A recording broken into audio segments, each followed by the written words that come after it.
Mag-staycation po tayo. Actually, this was supposed to be last Saturday, kaso bumagyo. Bagyong paen. So, ngayon na po natin ito. So, yeah, tara! Samahan.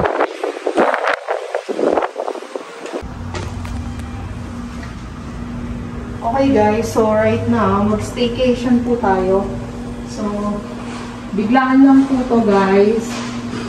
So, dapat kasi Saturday. So, puro sold out na yung mga may view ng Taal Lake and all that. So, ngayon, ito lang yung nakuha namin na pwede kang magpalit-palit ng dates and all that. So, pagpasok mo, okay, automatic ito na yung kitchen. Ito na rin yung living room. Then, ito na rin yung bed. Then, they have here a dining table. You also have here cabinets. And then, actually, ang view nito, kasi Serene East Tower 1. So, ang view nito, guys, is yung Serene Mall. So, very accessible lang siya. So, from Olivares, so, sakay ka lang ng Ayala. So, baba ka lang dito. So, malapit lang siya. So, yeah. Hi, guys. So, right now, labas tayo. See you guys later. Baka mag-live po tayo. Bye!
We're going to Pasho Coffee and Cocktails.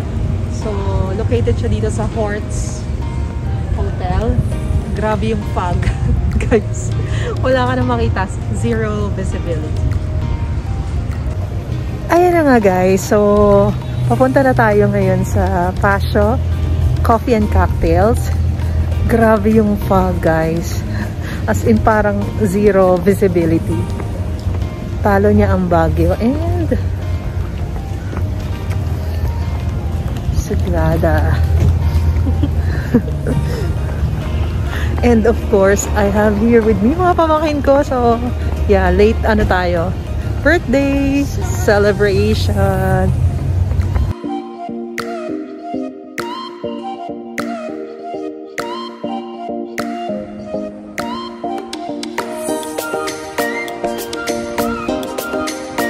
Okay, so right now, ito yung Horts Hotel.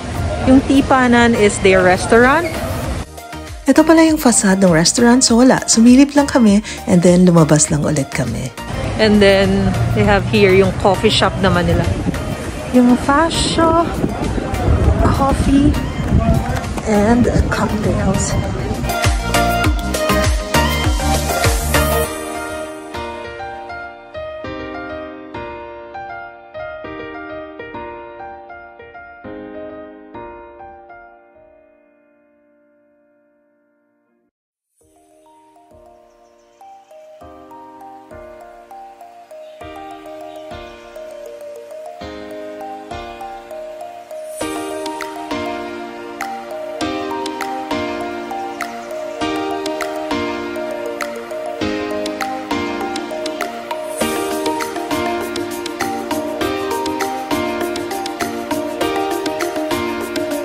So tara guys, let's go, let's eat.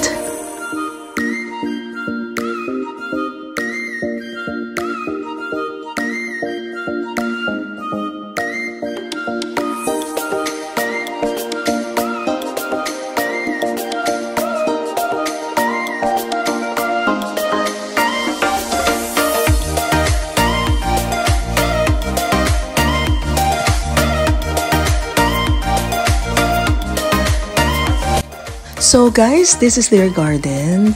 But unfortunately, hindi po tayo nakapag-dine sa garden kasi umaambon tapos basa po yung mga tables and chairs.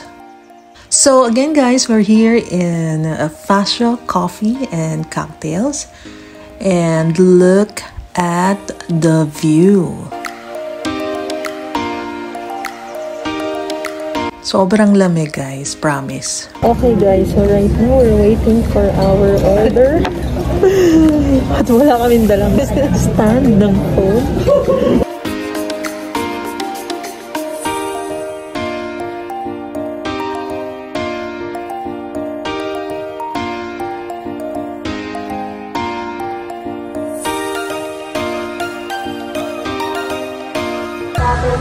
Happy birthday to you. Happy birthday to you. Happy birthday, happy birthday. Happy birthday to you. Thank you so much. Happy birthday. Hi, Ate Donna. Happy birthday. I wish you all the best in life, happiness, and more troubles to come. I know yun yung gusto mo sa buhay. And I hope na one day makasama din kita sa one of your travels. I miss you so much. God bless you. And more birthdays to come. Bye. See you soon. Hi, Donna. I'm just popping up to greet you a happy birthday. I wish you continued happiness in life, more birthdays to come, and of course, good health too. Happy birthday! I love you. Hi Donna, happy birthday! May you have more travel adventures. Kita-kits na lang sa susunod nating biyahe. God bless! Hi Donna, happy birthday! I hope you enjoy your day. Thank you for being my friend and my travel buddy. I am missing our travel adventures. I hope we can do traveling again together. I'm looking forward for more travel vlogs from you. Anyway, thank you once again for being my friend. I'm very happy. I hope you enjoy your day. Happy birthday. Take care and stay happy as always. Happy birthday! Thank you so much for all the birthday greetings, guys. I love you all.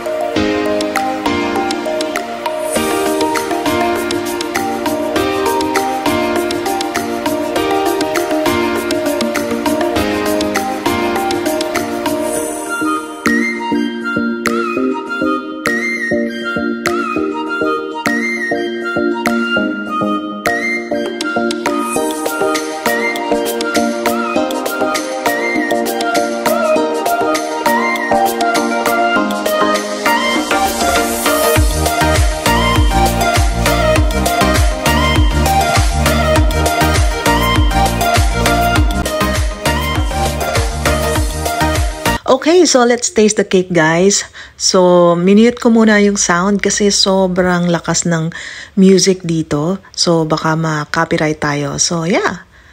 Kain-kain lang tayo, guys. So far, okay naman yung dining experience namin dito kasi sobrang babait na mga staff and napaka-attentive nila. And at the same time, cozy din yung ambience. Pero nagulat ako kasi may dog sa likod ko. So hindi ko alam kung resident ba siya dito or napadaan lang. Pero hinayaan ko na lang kasi ang behave naman niya eh. So hayaan na lang natin siya. And then siguro mga past 7, umalis na rin kami. Kasi nga doon na lang namin itutuloy ang aming celebration sa aming Airbnb. And nakakatawa, so going back, so nagtatakutan kami dito. Kasi nga diba, October 31, tapos walang tao. Pero hotel to guys Hortz Hotel. And then few walks lang, so yun na yung guardhouse. And then few walks ulit, so yun na yung main road.